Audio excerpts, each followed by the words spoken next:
Bank Nifty का ये 15 minute का चार्ट है आपके सामने और यहाँ पे आप देख सकते हैं कि जैसे मैंने पहले ही आपको बोल दिया था 15 मिनट में कि यहाँ पे अभी भी डिमांड शुरू है।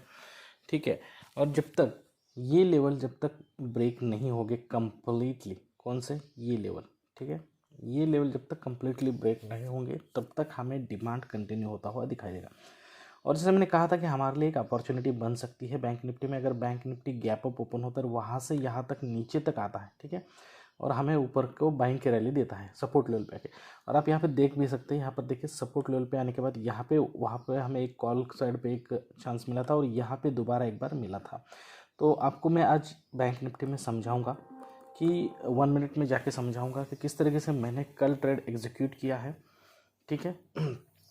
और साथ ही साथ हम बैंक निफ्टी में सपोर्ट रेजिस्टेंस लेवल पे समझेंगे कि किस तरीके से हमें मंडे के लिए ट्रेड करना है, ठीक है। देखिए अब ये 1 मिनट का आपके सामने बैंक निफ्टी का चार्ट है और यहाँ पे ओपन होते ही यहाँ पे बैंक निफ्टी नीचे आने लगा, ठीक है। तो ये जो हैमर बना है, ये जो हैमर बना है आप यहाँ पे देख रहे हैं, ये जो हैमर बना है ये एक्चुअली यहाँ पर तक रेड कैंडल बनी थी। तो मैं इस तरीके से चार्ट पे देख रहा था कि किस अब मुझे एक इंतज़ार था कि ये यहाँ पे सपोर्ट लेवल तक आएगा, शायद यहाँ बीच तक तो आएगा ऐसा मुझे इंतज़ार था, लेकिन ये यहाँ तक नहीं आया। साथ ही साथ यहाँ पे 52 मूविंग एवरेज और 200 मूविंग एवरेज नीचे थे, तो मुझे गारंटी थी कि सपोर्ट लेवल के पास है और अच्छा खासा डिमांड भी बन रहा है, तो यहाँ से शायद इसमें बाइंग देखने को मिलेगी। और यहाँ मैं वेट कर रहा था, तभी जैसे ही इस कैंडल का एंड हो गया, ठीक है, 1 मिनट के 50 सेकंड हो गए, तो ये कैंडल हैमर बन गया। हैमर जैसे ही बन गया तो मैंने तुरंत उसके आगे वाला जो ग्रीन कैंडल बना है उसमें एंट्री ले लिया, क्योंकि यहाँ पे वॉल्यूम भी देखिए आप, हैमर का वॉल्यूम बहुत ज़्यादा है, उसके बाद ये वॉल्यूम भी बहुत ज़्यादा है।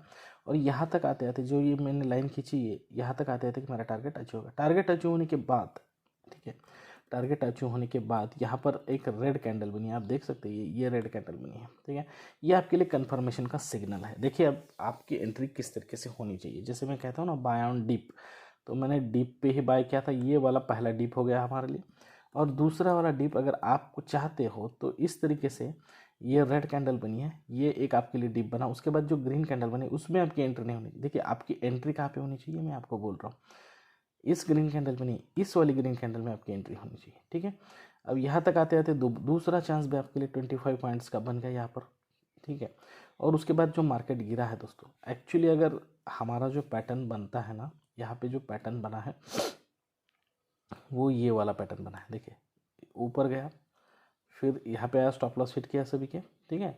अब यहाँ पे ओपनिंग लेवल को भी ब्रेक कर दिया उसने, और यहाँ से अब ऊपर नहीं आ रहा है, तो वो यहाँ से आपको नीचे जाता हुआ दिखाई देगा। अब ये इस तरीके से जाएगा ऐसा नहीं है, देखिए डायरेक्टली नीचे जाएगा इस तरीके से नहीं है, लेकिन ये कंसोलिडेट करेगा, कंसोलिडेट भी कर सकता है, थोड़ा बहुत ऊपर भी आ सकता है ओपनिंग लेवल के, फिर नीचे भी जा सकता है। तो इस तरीके से एकदम एक्यूरेटली थियरेटिकल लेवल से पकड़ने की कोशिश मत कीजिए। तो यहाँ पे वो पैटर्न किस तरीके से बना है, ये पहले 2 रेड कैंडल आप इग्नोर करिए, ठीक है, थोड़ा बहुत एडजस्टमेंट करना ही पड़ता है। देखिए यहाँ से यहाँ तक आया, ऊपर आया, फिर यहाँ पर आया, सभी का स्टॉप लॉस हिट करा, ठीक है। अब ये हो गया इसका ओपनिंग लेवल, ओपनिंग लेवल को हम यहाँ पे मार्क कर लिया। अब देखिए क्या हो गया, ओपनिंग लेवल के नीचे आ गया, तो ओपनिंग लेवल ब्रेक नहीं कर रहा है। देखिए कर रहा है कि ब्रेक नहीं कर रहा है, तो यहाँ पे 2-3 बार आपने देख लिया कि यार ये तो ओपनिंग लेवल ब्रेक नहीं कर रहा है, इसका मतलब है कि बायर हो गए हैं वीक, ठीक है, बायर हो गए वीक और सेलर हो गए स्ट्रॉन्ग। तो यहाँ पर देखिए जैसे ही इसने इसमें से किसी भी लेवल के नीचे गया, आप यहाँ पे एंट्री कर सकते हैं। इस वाले रेड कैंडल पे भी आप एंट्री करोगे तो यहाँ पे बाइंग होगा, या फिर सेल ऑन टॉप भी करोगे तो यहाँ पर भी होगा। अब यहाँ पे थोड़ा सा, यहाँ पे आपके लिए और एक अपॉर्चुनिटी है सेल ऑन टॉप वाली, यहाँ पर वेट करना है, बाइंग होने देनी है। जब आपको पता चलता है कि यहाँ पे बायर वीक है और सेलर स्ट्रॉन्ग है, तो आप बाइंग कॉल साइड पे जाएंगे नहीं ना। एक्चुअली मैंने ओपनिंग में ही बाइंग कर लिया था कॉल साइड पे। ओपनिंग का जो लेवल होता है पहले 5-10 मिनट में, आपको अगर पता चलेगा कि यहाँ से बाइंग होने वाली है तो वहाँ पर बाइंग हो ही जाती है, वो 5-10 मिनट में। लेकिन उसके बाद पूरा दिन है ना एनालिसिस करके ही करना पड़ता है।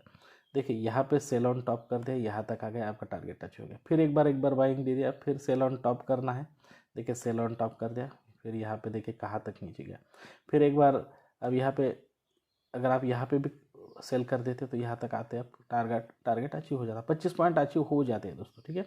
और अगर नहीं हो जाते यहाँ तक, फिर एक बार आप अटक जाते यहाँ पे, तो देखिए यहाँ पे फिर एक बार सेल ऑन टॉप, ठीक है। यहाँ पर शायद आप एवरेज को ना करो, जो भी हो आप वेट करो, ठीक है। तो सेल ऑन टॉप करते। अब आपको डरने की बात कब होती, अगर आप यहाँ पे सेल करते थे, ठीक है। तो अब इसके ऊपर अगर चला जाता तो आपके लिए डरने की बात होती, ठीक है। लेकिन ये यहाँ पे आ गया, इसके ऊपर चला जाता तो शायद यहाँ से डिमांड कंटिन्यू हो सकती थी, लेकिन ये यहाँ पर आ गया और यहीं से नीचे आ गया, तो यहाँ पे सेल हो गया, देखिए। फिर यहाँ पे आ गया, फिर नीचे।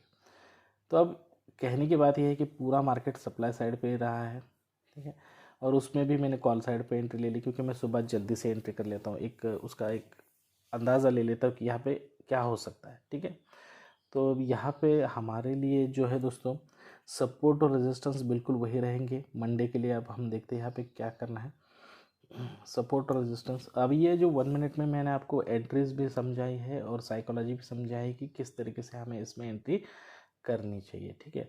तो मंडे के लिए देखिए दोस्तों, सपोर्ट और रेजिस्टेंस यही रहेंगे हमारे लिए, और अभी भी सपोर्ट लेवल पे है, सपोर्ट लेवल को रिस्पेक्ट कर रहा है मार्केट। तो मंडे को अगर यहाँ पे ओपन होता है, ऊपर की तरफ चला जाता है और नीचे आ रहा है, तो पहले सेलिंग होने दीजिए और बाय ऑन डिप करिए अगर आपको बाइंग के चांसेस मिल रहे हैं तो। लेकिन मंडे को अगर इस सपोर्ट लेवल को ब्रेक करता है, ऊपर आने की कोशिश करता है लेकिन ऊपर नहीं आ रहा है, फिर नीचे आ रहा है, लेकिन तुरंत आप पुट ना करें, क्योंकि क्या होता है, सपोर्ट लेवल पे अगर आप पुट पे जाते हो तो ये सपोर्ट लेवल इतना स्ट्रांग होता है कि यहाँ पे जो बाइंग होती है तो कैंडल्स इतनी भी बन सकती है डायरेक्टली ऊपर की तरफ, समझे। और उसके बाद वाली कैंडल उसके ऊपर बन सकती है, तो इसमें आप ट्रैप हो सकते हो। तो मैं आपको कहूँगा कि मंडे के दिन पुट की साइड पे जाने के बारे में बिल्कुल भी ना सोचिए, कम से कम सुबह के वक्त मत सोचिए। जो अभी मैंने आपको जिस तरीके से बोला है ना, कि जिस तरीके से पैटर्न बनने के बाद अगर आपको अच्छा खासा कन्फर्मेशन मिल रहा है, उस तरीके से अगर आपको मिल रहा है, थोड़ा सा देर से ही सही, दोपहर 12-1 बजे, या फिर एक अच्छा खासा आपको कॉन्फिडेंस आ जाए कि नहीं अब ऊपर नहीं जा सकता है, उसी वक्त पुट साइड पे जाने की सोचिए। लेकिन अगर आपको मंडे के दिन यहाँ पे ऊपर बाइंग देता है, फिर नीचे आता है सेलिंग देता है, तो आपको यही समझ जाना चाहिए कि यहाँ पे कॉल साइड पे मार्केट रहने वाला है। और यहाँ पे देखना बिल्कुल भी मत भूलना कि यहाँ पे कौन स्ट्रांग है। अगर कॉल साइड पे मतलब बायर स्ट्रांग है तो तुरंत एंट्री ले लेना, तुरंत टारगेट लगा लेना और वहाँ से निकल जाना। अब देखिए यहाँ पे जो आपको और एक चीज़ मैं बताता हूँ, वो आपको आसानी होगी कि मैंने स्ट्राइक प्राइस किस तरीके से चूज़ करता हूँ, उस पर भी मैं वीडियो बनाया हूँ, लेकिन बताता हूँ। देखिए जब मैंने इस ग्रीन कैंडल में एंट्री की तब मार्केट शुरू था 40,180 का, ठीक है, 40,180। लेकिन ये बहुत ही फास्ट हुआ, तो मार्केट लगभग ये जो प्रोसेस हो रहा था, तो मैंने उसमें मार्केट को देखा था 40,120-30। तो मैंने उसी वक्त दिमाग में रख लिया था कि मैं 40,000 का कॉल खरीदूंगा, तो मैंने 40,000 का ही कॉल खरीद लिया। तो इस तरीके से स्ट्राइक प्राइस थोड़ी महंगी खरीद लेंगे ना, तो आपके लिए बहुत ज़्यादा फायदेमंद साबित हो सकता है, ठीक है। तो दोस्तों यहाँ पर मैंने आपको सपोर्ट रेजिस्टेंस के लेवल पे भी बैंक निफ्टी में समझा दिया कि किस तरीके से मंडे में करना है, साइकोलॉजी लेवल पे 1 मिनट में समझा दिया है कि किस तरीके से हमें मंडे में मार्केट में ट्रेड करना है। तो अब यहाँ पे थोड़ा सा पैटर्न समझा देता हूँ। देखिए अगर 1 मिनट में बैंक निफ्टी मंडे में ओपन होता है, बाइंग देता है, यहाँ पे आता है, स्टॉप लॉस हिट करता है, ठीक है। अगर उसे ऊपर जाना है तो थोड़ा ऊपर जाएगा, नीचे आएगा, फिर ओपनिंग लेवल को ब्रेक करेगा। अब यहाँ से नीचे नहीं आ रहा है तो यहाँ से ऊपर जाएगा, तो यहाँ पे हमें क्या समझ में आएगा कि बायर स्ट्रांग है, और ये अगर सपोर्ट लेवल पे बनता है तो हमें यहाँ पे कॉल साइड पे जाना चाहिए। देखिए अगर मंडे को बैंक निफ्टी ओपन होता है, ओपनिंग लेवल में बाइंग देता है, स्टॉप लॉस हिट करता है, अगर उसे नीचे आना है तो थोड़ा ऊपर जाएगा, नीचे आएगा। अब ऊपर नहीं आ रहा है, मतलब इस लेवल को, ओपनिंग लेवल को ब्रेक नहीं कर रहा है, तो यहाँ पे हमें क्या करना चाहिए, पुट साइड पे जाना चाहिए। ये जो बना है ये पैटर्न आज बना है, ठीक है, बैंक निफ्टी में फ्राइडे को बना है। और ये अगर खास करके देखिए सपोर्ट लेवल के नीचे, सपोर्ट लेवल के आसपास, या फिर रेजिस्टेंस, खास करके तो रेजिस्टेंस के पास बनेगा तो बहुत ज़्यादा आपके लिए कारगर साबित होगा, कॉन्फिडेंस दिलाएगा आपके लिए, ठीक है। अगर देखिए बैंक निफ्टी ओपन होता है, बाइंग करता है और अब नीचे नहीं आ रहा है, ऊपर ही जा रहा है, तो यहाँ पे बायर स्ट्रांग है, जाहिर सी बात है, हमें पता चल गया। तो यहाँ पे हम क्या करेंगे, कॉल साइड पे जाएंगे, ठीक है। इस लेवल के नीचे नहीं आ रहा है ना, तो हम कॉल साइड पे जाएंगे। और साथ ही साथ पीसीआर भी देखिए, स्ट्राइक प्राइस अच्छा सिलेक्ट कीजिए। देखिए ओपन होता है, ओपनिंग लेवल को ब्रेक करता है, फिर ऊपर नहीं जा रहा है, ठीक है, और अब यहाँ से नीचे आ रहा है, तो यहाँ पे सेलर ज़्यादा स्ट्रांग है, तो हमें यहाँ पे पुट साइड पे एंट्री करना चाहिए। कौन से साइड पे एंट्री करना चाहिए, पुट साइड पे एंट्री करनी चाहिए। और ये अगर देखिए रेजिस्टेंस लेवल पे बने या फिर एकदम सपोर्ट लेवल के नीचे बने तो बढ़िया काम करेगा, ठीक है। अब देखिए अगर मंडे को बैंक निफ्टी ओपन होता है, पहले सेलिंग देता है, ऊपर गया, स्टॉप लॉस हिट किया, अगर उससे ऊपर जाना है तो थोड़ा नीचे आएगा, फिर ऊपर आएगा, फिर यहाँ से नीचे नहीं आ रहा है, तो यहाँ पे हमें क्या समझ में आएगा कि यहाँ पे बायर स्ट्रांग है, तो हमें कॉल साइड पे जाना चाहिए कंफर्मेशन लेने के बाद। साथ ही साथ पीसीआर भी देखिए, पीसीआर देखना बहुत ईजी होती है, बीच बीच में पीसीआर देखते जाइए, ठीक है। सपोर्ट रेजिस्टेंस भी देखिए अगर मंडे को बैंक निफ्टी नीचे आता है फिर स्टॉप लॉस हिट करता है, अगर उसे नीचे आना है तो थोड़ा नीचे आएगा, ऊपर आएगा। अब इस लेवल के नीचे आ रहा है, ऊपर नहीं जा रहा है, ठीक है, तो कंफर्मेशन लीजिए। तो यहाँ पे आपको सेल ऑन टॉप करना है, सेल ऑन टॉप करना है, सेल ऑन टॉप करना है कंफर्मेशन लेने के बाद, ठीक है। अब देखिए यहाँ पे मंडे को बैंक निफ्टी ओपन होता है, ठीक है, अब ऊपर ही नहीं जा रहा है, यही से नीचे आ रहा है और दोबारा अब इस लेवल को ब्रेक नहीं कर पा रहा है और यही से घूम रहा है, तो सेल ऑन टॉप कर दीजिएगा, डबल कंफर्मेशन लीजिएगा। पुट साइड पे जाने से पहले डबल कंफर्मेशन लेना, ठीक है। कभी भी सेल करते हैं, पुट लेते हैं तो टॉप पे लीजिए, कॉल लेते हो तो डीप पे लीजिए। वेट कर रही है, पेशेंस करोगे ना तो आप बहुत अच्छा प्रॉफिट कमाओगे। देखिए अब पहले सेलिंग देता है, फिर ऊपर जाता है, ओपनिंग लेवल को ब्रेक करता है, अब ओपनिंग लेवल से नीचे नहीं आ रहा है, तो यहाँ पे समझ में आएगा कि बायर ज़्यादा स्ट्रॉन्ग है, तो बाय ऑन डिप कर लीजिए यहाँ पे, ठीक है। पीसीआर 200 भी देख लीजिए और ये पैटर्न अगर सपोर्ट लेवल पे बनता है तो बहुत अच्छा काम करेगा। तो दोस्तों अब यहाँ पे मैंने पैटर्न समझाया, सपोर्ट लेवल पे समझाया, 1 मिनट में साइकोलॉजी किस तरीके से समझाया। तो मंडे को जिस तरीके से मार्केट बनेगा उस तरीके से ट्रेड लीजिए। मंडे को आप ट्रेड ले सकते हो, मंडे ट्यूसडे बिल्कुल कोई दिक्कत नहीं है, क्योंकि उस दिन हमारा जो प्रीमियम है उसका डीके कम होता है, डेल्टा ज़्यादा होता है, थीटा कम होता है, ठीक है। तो दोस्तों आज के लिए बस इतना ही। जल्दी इस तरीके के एक अच्छे इन्फॉर्मेटिव वीडियो के साथ आप सभी से मुलाकात होगी। अगर आपको ये वीडियो अच्छा लगा है तो प्लीज़ हमारे चैनल को लाइक करें, शेयर करें और ज़्यादा से ज़्यादा अपने दोस्तों रिश्तेदार के साथ इस चैनल को शेयर कीजिए। तो आज के लिए बस इतना ही दोस्तों, thank you very much, bye bye दोस्तों।